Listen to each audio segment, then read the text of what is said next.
Special guest today with right back, left back as well, going on the recent matches. Josecarlos Van Rankin, our first time to chat in English. Welcome on. Thank you for taking the time. Let's start from here because listeners will pick up how good your English really is. How did you learn? And I know the story behind, but the listeners need to hear it. How did you learn English? Hi, thank you for inviting me here. I had English class in my primary school, but just a little. And then watching Netflix, series in Netflix, so that's good. I love it, but what did you watch on Netflix? Peaky Blinders. I love Peaky Blinders. For you to pick up Peaky Blinders, I mean, I don't understand it in Peaky Blinders sometimes, but it was no problem for you. Yeah, because I put the subtitles in English, and that was how I started. How you started, fascinating. So let's talk about how you started and life in Mexico City. What was it like for you growing up? Did you have a soccer ball at your feet? Were you kicking the ball everywhere you went? What was life like back home? Yes, since I remember, I have a ball in my foot.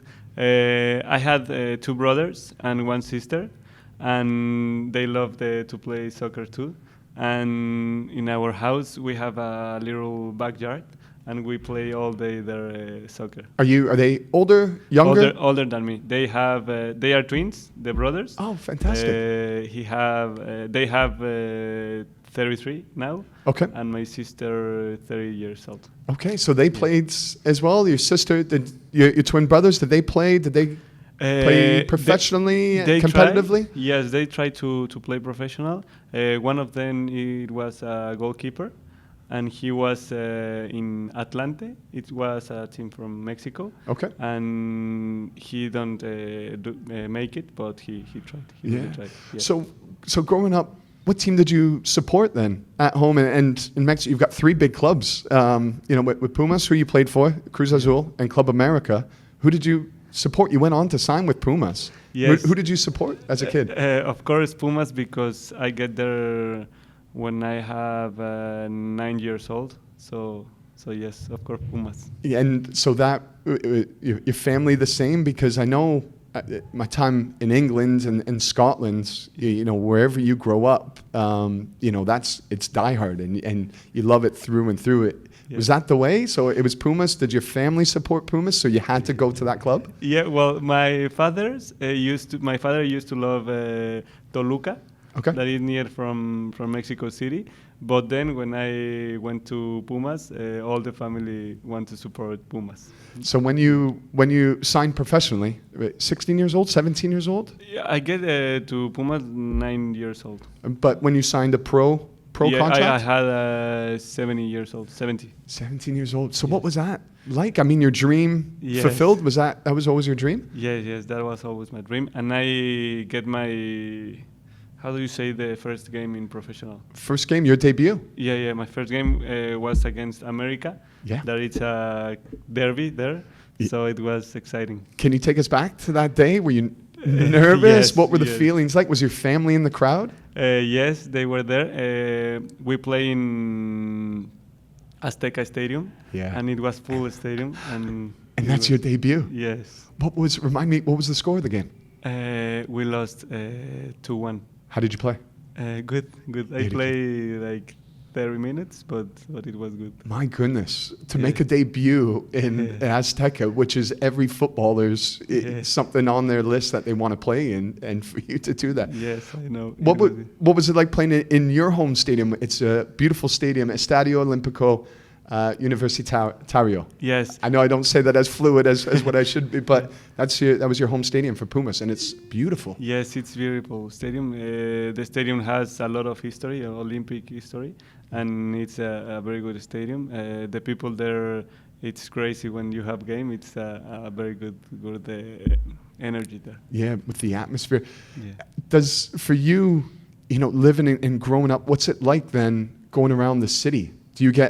Did you get recognized by fans? Could you go out in the city and you'd be okay? Not too many people coming up to you? Not too many people, but always was someone that recognized me.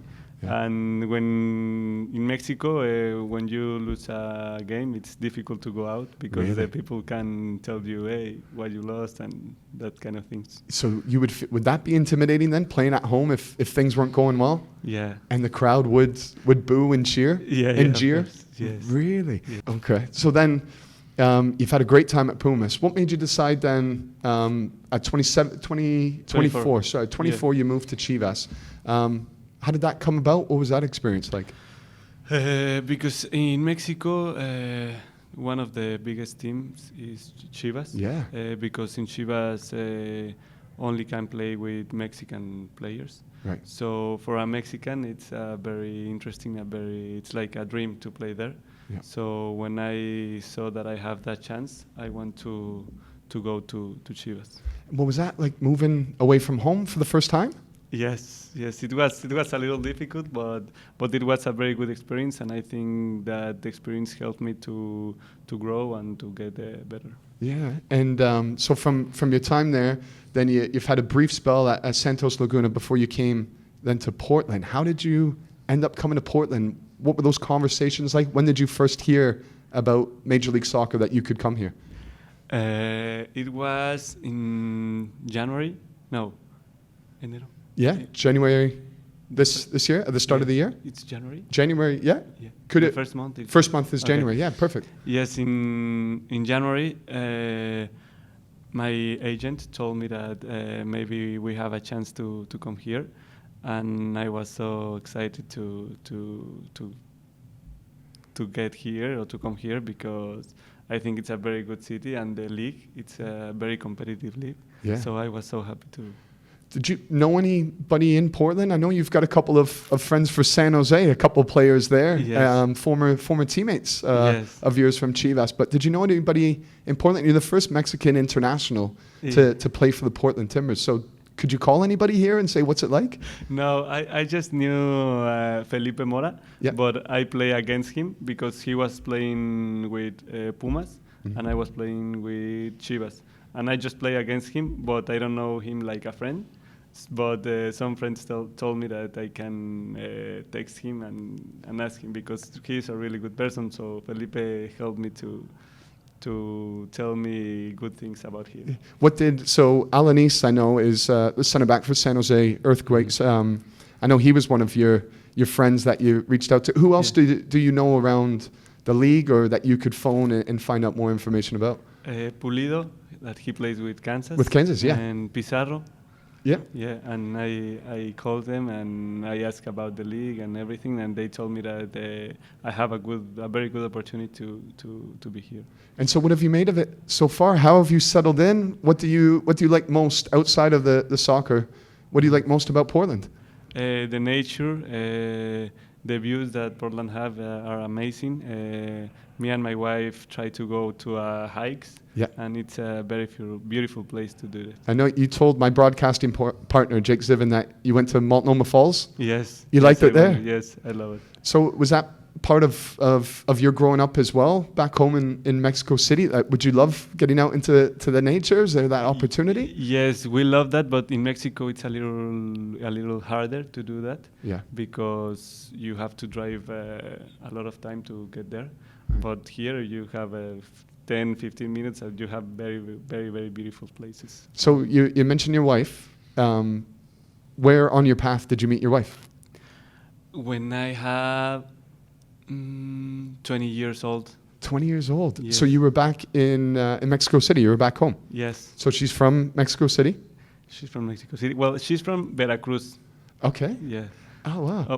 But my mom is from Veracruz too. So we have a cousin in common. Okay. And that's why I met her. Is your wife, is she big into soccer as well? She loves coming to the games? Does she watch you, pay close attention? Yeah, at first it was very difficult for her because she don't understand that we can do a lot of things, that going out at night or that kind of things. But then she always tried to support me, and she's a very, very good wife. And what does she make of Providence Park, of the stadium and everything there? Yes, she loves everything here too. Yeah. The stadium and she saw the people in the stadium, and she's very, very happy to see. What's the experience like from you to go from playing back in Mexico City where the crowds could boo or jeer? Yes. I think it's safe to say the crowds here in Portland, they're very loyal, very Yes. faithful, and they only cheer.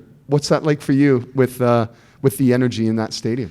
Yes, I think it's amazing. It's impressive to see that. Sometimes you can even you are losing the game and they don't care about it. They just want to support you, and I think that is amazing for us. You've been capped by Mexico. You made your debut in 2018. Is that on your radar as well? Back to find the way back into the national team? Yes, of course. It's one of the things that like the soccer players want, of course, to play with the national team. But now I want to get I don't know how to say to get a name here to be important with the team first and established with the team. Established with the team. Okay. That's my idea now. Establishing with the team. I mentioned that you're the first Mexican international to play for the Timbers. The number of different languages and cultures in the team is fascinating. What's that like? As I'm pointing to the wall at the side of the broadcast media room up at the training ground now, so I'm pointing towards where the locker rooms would be and the training facility indoors. What's it like in there with all the different languages and culture? How does everybody come together? Yes, really, I don't know how, because as you say, it's a lot of different culture, and it's amazing the locker room we have, because everyone we are like a family, and it's very good to have that in a team, because you can see it at the field too. So it's very good. Well, Josecarlos Van Rankin, thank you very much for taking the time. Thanks for having the chat. Your English is fantastic, and I love the Peaky Blinders background to it all. Of course. To hear it all. So thank you for sharing your story with us. Thank you. And all the best along the way. Thank you.